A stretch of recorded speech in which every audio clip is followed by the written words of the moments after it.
Kimchi is an important ferment to talk about because it is the backbone of an entire nation and peoples in South Korea. But it's also just this superfood. I mean, taste-wise alone, it has everything you need. It contains, that variety of plants that you look to include in a diet that's conducive to your good gut health. What we're making here today is mak kimchi. And that translates to quick or emergency kimchi. Basically, if you can make a salad, you can make this version of kimchi. We're going to start by just chopping up our cabbage into kind of manageable pieces that you would enjoy having in your mouth size-wise to the core. Then transfer our cut cabbage to the bowl. And we're going to go for ginger, a head of garlic and 1 bunch of scallions, and 1 carrot and an equivalent amount of daikon. I'll get chopping.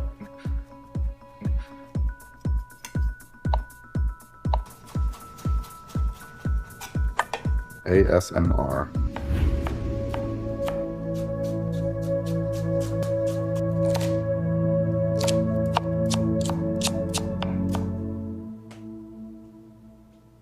All right, now we're weighing all the veg in this container to make sure that we have the correct amount of salt in at the end. And the salt is our control measure for the ferment. It's what's going to keep out the pathogenic or malevolent bacteria and allow the salt-loving helpful bacteria, the lactic acid bacteria, to thrive. We're going to add in about a cup or so of our Korean chili flake, gochugaru. This is up to you. You can make this as spicy or as mild as you'd like. Next up, we're going to add fish sauce, which is in itself a fermented product. So I now have 4 pounds of veg in this bowl, and we're going to do some quick math to get to how much salt we need. So 2% is kind of that sweet spot where you're pushing out the bad and making room for the good without the ferment being too salty in itself. Now, it's important to note that this was just kosher salt, which is just desiccated sodium chloride. You can also use sea salt, but I would not recommend using table salt. Now, we get to mixing. And for this ferment, I always wear gloves. Why? Because you will be caught red-handed if you don't. We're just gonna start slow and gently massage this. You wanna hear the crunch of all those vegetables. And immediately, as you start to work your way in, you'll notice that the volume is going to drastically decrease. The leaves of the cabbage and all the veg will start to get wet. That's osmosis working. And that's a super important process because that juice that you're going to massage out of these leaves is going to act as a brine that displaces oxygen when this is finally packed into its container and makes the environment within the kimchi completely anaerobic or void of oxygen for life processes. But having the brine displace oxygen keeps out another kind of uninvited guest, which is fungus. And that's usually where ferments go bad. A taste test, because it's important to note that any ferment should taste as good going into a jar as it does coming out. So good at all. But as it ferments, that balance will change. Once it's finished fermenting, once you stick it in the fridge for a couple weeks and let it mature, that salt will take a second seat to all the other beautiful flavors that will meld together. Now, to pack it away. Take off 1 glove. Take our lid off of our standard canning jar. And magically, what looked like an enormous amount of food is going to fit in our 8-cup bowl jar just perfectly. Just below the neck of the jar, and that's kind of exactly where you want it to be. We have these nifty fermentation weights here. This is just a little bit of glass that fits perfectly inside most canning jars. So long as you can depress all the solid plant matter and allow a little bit of that liquid to rise above, you'll be creating that water seal that's going to keep out fungus and pathogens. Take our lid, screw it on, not too tight, just finger tight. And we're just gonna sit this on the counter for about a week. As it ferments, you're going to see it start to bubble. It's going to talk to you.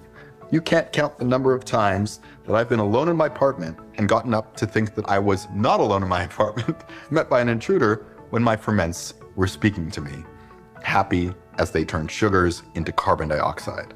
And you just want to vent your container so it doesn't explode explosively when you finally go to open it. That's called burping in the biz. And all it takes is just a little unscrewing of the cap. You might hear a little bit of gas release and tighten it back up. Do that once a day. And if you care to taste it kind of nearing the end of your ferment, then that counts as your burping as well.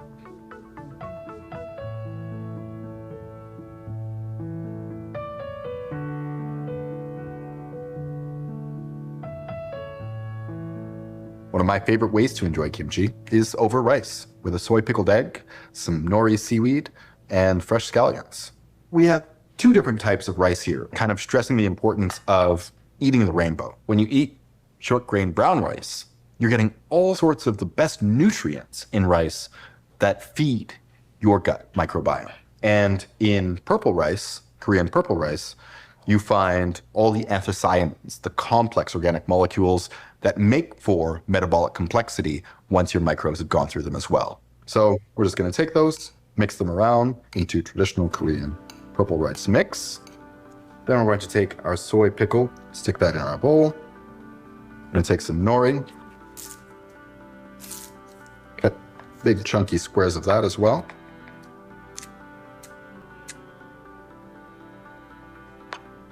And finally, reach for our finished kimchi. And here's one that's been fermenting on the counter for a week and sat in the fridge for 2 more. The smell is pickly, a bit fishy in a really lovely way. It's deep and earthy, and it is far more harmonious than all the individual ingredients that went into it.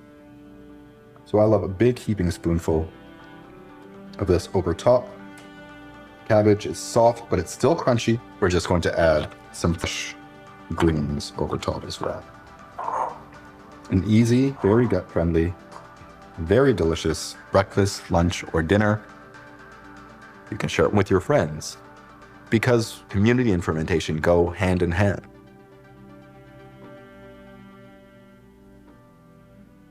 In the same way that microbes form a community when they start living through a food, humans can't help but mimic that action as you grow to realize just how delicious these foods are, just how empowering it is to produce them, and how fun it is to both make, consume, and share them. Before you know it, everyone in a little social circle is getting together to, enjoy sourdough bread one day.